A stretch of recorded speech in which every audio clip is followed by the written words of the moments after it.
ದಿನಗಳು ಉರುಳಿದ್ವು, ತಿಂಗಳುಗಳು ಕಳೆದ ಮಹಾಶಿವರಾತ್ರಿಯಲ್ಲಿ ಜಾರಿಗೆ ಬಂದಂತಹ ಸಮರಕ್ಕೆ ವಿರಾಮ ಬಿದ್ದೇ ಇಲ್ಲ.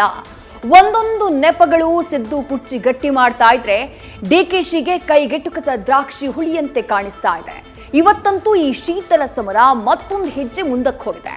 ಸಿದ್ದು ಪುತ್ರ ಯತೀಂದ್ರರನ್ನೇ ಬಂಡೆ ಕ್ಯಾಂಪ್ ಟಾರ್ಗೆಟ್ ಮಾಡಿ ಮಾತಿನ ದಾಳಿಯನ್ನ ನಡೆಸಿದೆ. ಅದು ಎಷ್ಟರ ಮಟ್ಟಿಗೆ ಅಂದ್ರೆ ಇಲ್ಲಿವರೆಗೆ ಸೈಲೆಂಟ್ ಆಗಿದ್ದ ಸಮರ ವೈಲೆಂಟ್ ಆಗಿಬಿಟ್ಟಿದೆ. ಡಿಕೆ ಅವ್ರಿಗೂ ಸಿಎಂ ಆಗ್ಬೇಕನ್ನೋ ಆಸೆ ಇದೆ. ಅದು ಆಗ್ತಾರೆ, ಆಗಲ್ಲ ಅಂತ ಯಾವತ್ತು ನಾನು ಹೇಳ್ತಾ ಇಲ್ಲ. ಹಾಗೆ ಆಗಲೇಬೇಕು, ಆಗ್ತಾರೆ.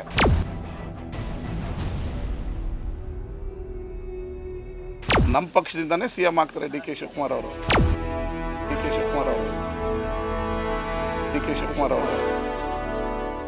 ಇವತ್ತು ಮಹಾಶಿವರಾತ್ರಿ, ಆದ್ರೆ ರಾಜ್ಯ ರಾಜಕೀಯದಲ್ಲಿ ಬಿಡುವಿಲ್ಲದ ಮಹಾರಾತ್ರಿಗಳೇ ಉರುಳ್ತಾ ಇವೆ. ಬೆಳ್ಳಂಬೆಳಗ್ಗೆ ಬೆಲ್ಲುವ ಪತ್ರೆಗಳ ಪೂಜೆ ಸಲ್ಲಿಕೆಯ ಮೊದಲೇ ಕನಕಪುರದ ಈ ಶಿವನ ಗಣಗಳು ಸಂಗಮಿಸಿ ಸಂಗ್ರಾಮಕ್ಕೆ ನಾಂದಿ ಹಾಡಿವೆ. ಕುರ್ಚಿ ಸಂಘರ್ಷದ ಸಮರಕ್ಕೆ ನಿಂತ ಬಂಡೆ ಪಡೆ ಮಾತಿನ ಬಾಣಗಳ ರಣ ಪ್ರವಾಹವನ್ನೇ ಉಕ್ಕಿಸಿಬಿಟ್ಟಿದೆ. ಆದ್ರೆ ಸಿದ್ದು ಸೇನೆ ಮಾತ್ರ ಮೌನವನ್ನೇ ಅಸ್ತ್ರ ಧಾರಣೆ ಮಾಡಿ ಸಿಂಹಾಸನ ರಕ್ಷಣೆಗೆ ಕಾವಲು ನಿಂತಿದೆ.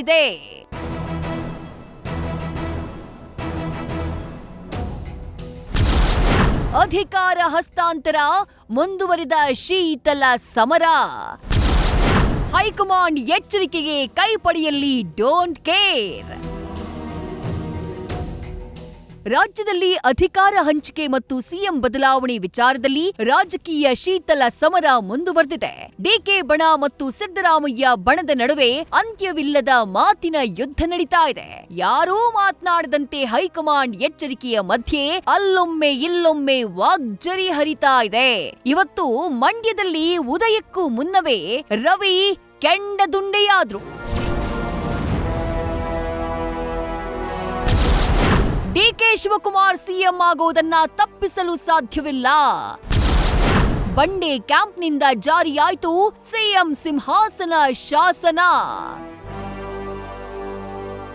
ಮೊದಲ ಬಾರಿಗೆ ಬಂಡೆ ಬಣದಿಂದ ಬಿಗಿಪಟ್ಟು ಬಿದ್ದಿದೆ. ಡಿಕೆಶಿ ಸಿಎಂ ಆಗ್ಲೇಬೇಕು, ಅವರು ಸಿಎಂ ಆಗೋದನ್ನ ಯಾರಿಂದಲೂ ತಪ್ಪಿಸೋಕ್ ಸಾಧ್ಯವಿಲ್ಲ ಅಂತ ಮಂಡ್ಯ ಶಾಸಕ ಗಣಿಗ ರವಿ ರಣವೀಳ್ಯ ನೀಡಿ ಯುದ್ಧಕ್ಕೆ ಮುನ್ನುಡಿ ಬರೆದಿದ್ದಾರೆ. ರಾಜಕಾರಣ ಅರೆದು ಕುಡಿದ ಡಿಸಿಎಂ ಡಿಕೆಶಿ ರಾಜಕೀಯ ತಂತ್ರಗಾರಿಕೆಗೆ ಸಿದ್ಧಹಸ್ತರು.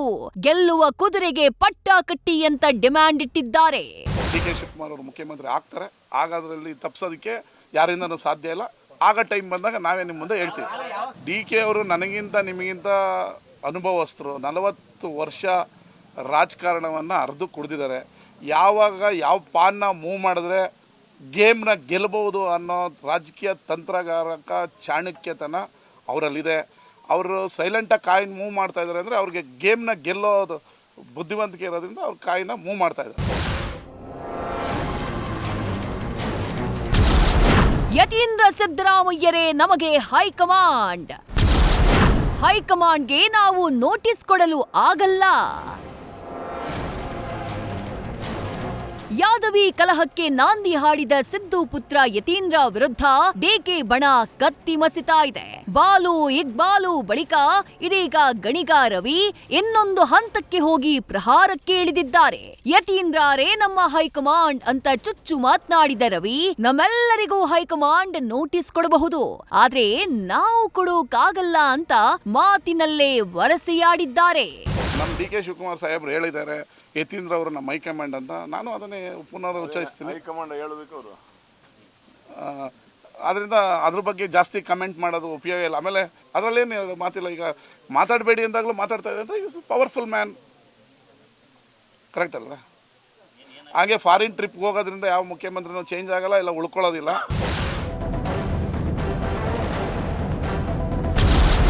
ಕಾಂಗ್ರೆಸ್ ಕುರ್ಚಿ ಸಮರಕ್ಕೆ ಇನ್ನೂ ಸಿಗದ ಕ್ಲೈಮ್ಯಾಕ್ಸ್. ಸಿದ್ದರಾಮಯ್ಯ ಆಪ್ತರಿಗೆ ಬಲ ತಂದಿದ್ದೇಗೆ ವರಿಷ್ಠರ ನಡೆ. ಮೌನ ಯುದ್ಧ. ಸಿಂಹಾಸನ ಸಮರದಲ್ಲಿ ಜಾರಿಯಾದ ಸಿದ್ದು ಶಾಸನ. ಡಿಸಿಎಂ ಡಿಕೆಶಿ ಮನವಿಗೆ ಹೈಕಮಾಂಡ್ ಮೌನ ಮಂತ್ರ ಪಠಿಸಿದ್ದು, ಡೆಲ್ಲಿ ನಡೆಯಿಂದ ಸಿದ್ದರಾಮಯ್ಯ ಆಪ್ತರು ಫುಲ್ ಖುಷ್ ಆಗಿದ್ದಾರೆ. ಸಿದ್ದು ಬಣಕ್ಕೆ ಸೈಲೆಂಟ್ ಆಗಿದ್ದೇ ಗೆಲುವು ಸಾಧಿಸಿದ ಖುಷಿ ತಂದಿದೆ. ವರಿಷ್ಠರ ಸೂಚನೆಗೆ ಬದ್ಧ ಎಂದಿರುವ ಸಿಎಂ ಬೀಸೋ ದೊಣ್ಣೆಯಿಂದ ಪಾರಾದಂತೆ ಸಂಭ್ರಮಿಸುತ್ತಿದ್ದಾರೆ.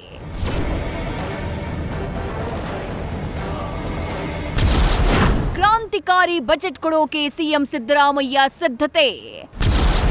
ಅನ್ನಯ್ಯನ ಲೆಕ್ಕದಾಟ, ಹೈಕಮಾಂಡ್ ಯಥಾಸ್ಥಿತಿಗೆ ಸೂಚನೆ. ಡೆಲ್ಲಿಯಲ್ಲಿ 3 ದಿನ ಫೈರ್ ಕ್ಯಾಂಪ್ ಹಾಕಿದ್ರೂ ಡಿಕೆಶಿಗೆ ಒಲವಿನ ಉಡುಗೊರೆ ಕನಸಿನ ಕನ್ಯೆ ರೀತಿ ಕಾಣಿಸ್ತಾ ಇದೆ. ಇತ್ತ ಸಿದ್ದರಾಮಯ್ಯ ತಮ್ಮ 17ನೇ ಬಜೆಟ್ ಐತಿಹಾಸಿಕವಾಗಿಸೋಕೆ ಶ್ರಮ ಹಾಕ್ತಿದ್ದು, ಭರಪೂರ ಕೊಡುಗೆಗಳ ಕ್ರಾಂತಿ ಎಬ್ಬಿಸುವ ಸಾಧ್ಯತೆ ಇದೆ. ಸಂಪುಟ ಪುನರಚನೆ ಬಗ್ಗೆ ಹೈಕಮಾಂಡ್ ಸಮ್ಮತಿಸದ ಕಾರಣ ಸಿಎಂ ಕ್ಯಾಂಪ್ ಲಾಭದ ಹೆಜ್ಜೇನಿಗೆ ಕಲ್ಲು ಹೊಡೆದು ತಲೆದಂಡದಿಂದ ಪಾರಾದ ಅನುಭವದಲ್ಲಿದೆ. ಒಟ್ಟಾರೆ ಹೈಕಮಾಂಡ್ ನಡೆ ಸಿದ್ದುಗೆ ಬಲ ತಂದಿದ್ದು, ಆಪ್ತರಿಗೂ ರಿಲೀಫ್ ನೀಡಿದೆ. ಆದ್ರೆ ಶಿವಭಕ್ತ ಶಿವಕುಮಾರನ ನಡೆ ಮಾತ್ರ ಕುತೂಹಲಕ್ಕೆ ಜಾರಿಸಿದೆ. Political bureau, news first. News first ನಿರ್ಭೀತಿಯಿಂದ ನಿಮ್ಮ ಪರವಾಗಿ.